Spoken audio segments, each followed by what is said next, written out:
আসসালামু আলাইকুম। যে কাপড়টা দেখতে পাচ্ছেন এটা হচ্ছে আমার একটা কেনা থ্রি পিস। আমার হাসব্যান্ড এনে দিয়েছিল। তো হচ্ছে থ্রি পিসটা ছিল, কোনো ডিজাইন ছিল না, একদম সাদামাটা একটা ছিল। তবে থ্রি পিসের দামটা নিয়েছিল অনেক, কারণ বাইরের দেশের একটা থ্রি পিস। আর হচ্ছে আমি ভাবলাম যে যেহেতু আমার হচ্ছে বাচ্চার জন্য লেহেঙ্গার জন্য আমি কিছু কাপড় কিনেছিলাম, গজ কাপড়, নেটের। তো ভাবলাম যে হচ্ছে কাপড় যেহেতু আমার অত লাগবে না, তাহলে আমি একটু ডিজাইন করে কেটে নিয়ে জামাতে বসাতে পারি, তাহলে সুন্দর লাগবে। সে চিন্তা থেকে আমি হচ্ছে কাপড়টা কেটে নিয়েছিলাম। নিয়ে তারপরে এমন ভাবে কেটেছি যে গজ কাপড়ের যে নিচের অংশটা সেটা আমার হচ্ছে জামার নিচের দিকে পড়বে, সেজন্য আমি হচ্ছে নিচে বসিয়ে নিয়েছি। আর ভেতরে যে ছিটা ছিটা ফুল দেখতে পাচ্ছেন এটাও কিন্তু নেটের গজ কাপড় থেকে আমি কেটে নিয়েছি, নিয়ে আঠা দিয়ে লাগিয়ে তারপরে আবার সেলাই করে নিয়েছি, কারণ অনেক সময় আঠা থাকে না।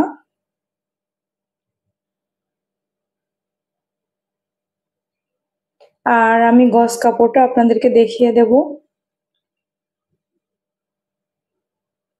আর কামিজটাতে কিন্তু কোথাও কোনো কাজ ছিল না, শুধুমাত্র গলাতে একটু হচ্ছে অল্প একটু এমব্রয়ডারি করা ছিল, এই যে পেস্ট কালারের যে দেখতে পাচ্ছেন এটুকুই কাজ ছিল। তাছাড়া কিন্তু আর কোনো কাজ ছিল না। আর আমি এখানে একটা হাতায়ও বসিয়ে নিয়েছি। আর এটা হচ্ছে আমার সেই গজ কাপড়, যেটা আমার মেয়ের হচ্ছে লেহেঙ্গা তৈরি করার জন্য আমি কিনেছিলাম। আর এখান থেকে কেটে নিয়েই কিন্তু আমি জামাতে বসিয়েছি।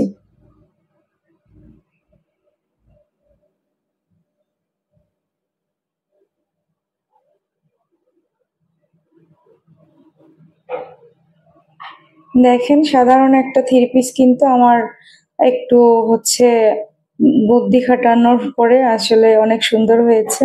আর এটা হচ্ছে ওড়না, ওড়নাটাতে কিন্তু কোনো কিছু ছিল না।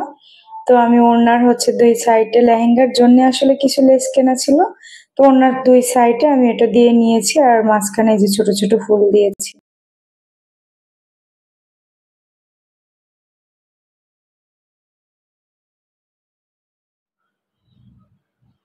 আর এখন দেখতে পাচ্ছেন এগুলা হচ্ছে আমি কেক, বিস্কুট, তারপরে হচ্ছে পিৎজা তৈরি করার জন্য যেগুলা ব্যবহার করি সেগুলো আপনাদের সাথে শেয়ার করছি। তবে আমি কিন্তু নতুন করে অনেক হচ্ছে বেকিং আইটেম হচ্ছে আবার অর্ডার করেছি, কার্টন ভরে এসেছে। তো যেগুলা নতুন করে এনেছি সেগুলো ইনশাল্লাহ আপনাদের সাথে শেয়ার করব। এটা হচ্ছে আমার পিৎজা ট্রে। আলহামদুলিল্লাহ আমি কিন্তু পিৎজাটাও খুব সুন্দর পারি। আর এটাতে হচ্ছে আমি কাগজ বসিয়ে ছোট ছোট হচ্ছে কেক তৈরি করি।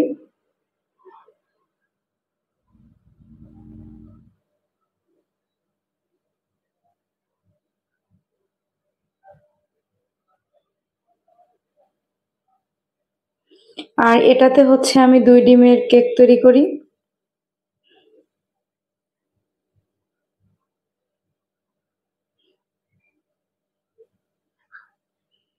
এটাতেও দুই ডিমের কেক হয়।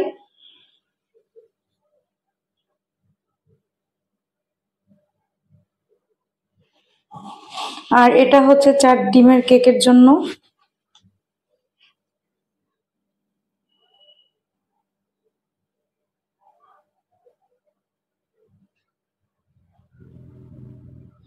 তবে আমি হচ্ছে বলবো, আপনারা যারা হচ্ছে কেকের জন্য মোল্ড কিনবেন, ট্রে কিনবেন, তারা অবশ্যই সাদাগুলা ব্যবহার করবেন। কারণ আমি কিন্তু এগুলা আমার ভালো লাগে না, কারণ ননস্টিক গুলা উঠে যায় এবং হচ্ছে বেশি একটা ভালো থাকে না। তো আমি কিন্তু নতুন যেগুলো অর্ডার করেছি সেগুলা কিন্তু অনেক প্রোডাক্ট অর্ডার করেছি। তো তার মধ্যে যে মোল্ড গুলা আছে, বেকিং ট্রে গুলা আছে, সেগুলা কিন্তু হচ্ছে আমি এবার হচ্ছে ননস্টিক গুলা নেইনি।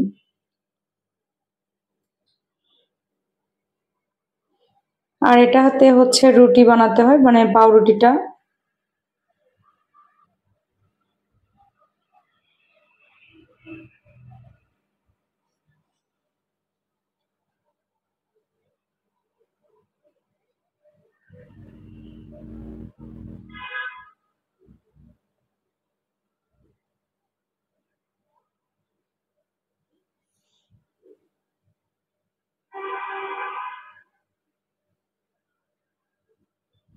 আর এটা হচ্ছে মেজারমেন্ট কাপ, এটা দিয়ে হচ্ছে আমি পরিমাণ গুলা ঠিক করি।